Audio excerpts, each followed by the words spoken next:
السلام علیکم ورحمۃ اللہ وبرکاتہ۔ دوستو، آج 10 محرم کی نسبت سے کچھ باتیں آپ سے کرنا چاہ رہا تھا۔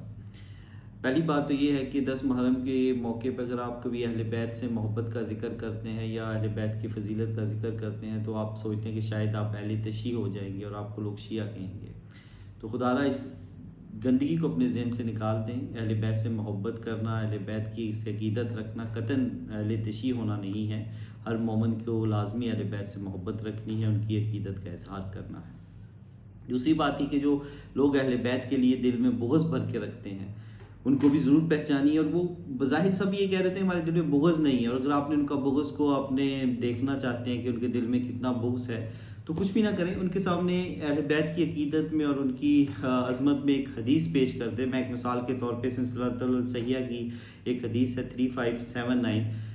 کہ آپ صلی اللہ علیہ وسلم نے فرمایا ہے کہ جو علی سے محبت کرے گا، جس نے علی سے محبت کی اس نے مجھ سے محبت کی، اور جس نے مجھ سے محبت کی اس نے اللہ سے محبت کی، اور جس نے علی سے بغض رکھا اس نے مجھ سے بغض رکھا، اور جس نے مجھ سے بغض رکھا اس نے اللہ سے بغض رکھا۔ اب اس میں کسی دوسرے صحابہ کی کوئی تذلیل نہیں ہے، کسی دوسرے صحابہ کا ذکر نہیں ہے، نہ ہی کوئی کمپیریزن ہے، صرف سیدنا علی کی عظمت ہے۔ اور جو یہ علی اہل بیت سے بغض رکھنے والے لوگ ہیں وہ فوراً چھلانگ لگائیں گے اور دیگر صحابہ کی باتیں کرنا شروع کر دیں گے، اور آپ کو کہیں گے کہ آپ ایسا کیوں بیان کر رہے ہیں، صحابہ میں فرق نہیں کرنا چاہیے، اور خود ہی مختلف چیزوں کی جسٹیفیکیشن سٹارٹ کر دیں گے، حالانکہ آپ نے کسی کو کچھ نہیں کہا۔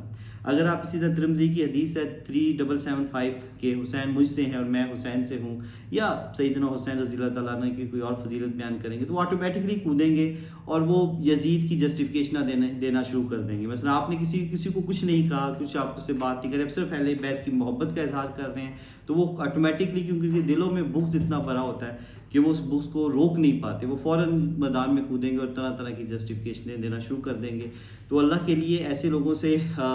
درگزر کریں، ایسے لوگوں کی باتوں کو اوائڈ کریں، اور ایسی لوگوں کی باتوں میں آ کے اہل بیت سے جو ہے نا وہ بغض نہ رکھیں، اہل بیت سے ہمیشہ محبت رکھیں، اپنے بچوں کے دلوں میں اہل بیت کی محبت کو اجاگر کریں، کیونکہ اہل بیت سے محبت رکھنا قطعاً ایسا نہیں ہے کہ آپ شیعہ ہیں۔ اللہ تعالیٰ سے دعا ہے کہ اللہ تعالیٰ ہمارے دلوں میں اہل بیت کی محبت کو بھرپور طریقے سے اجاگر کر دے، انشاءاللہ آمین یا رب العالمین۔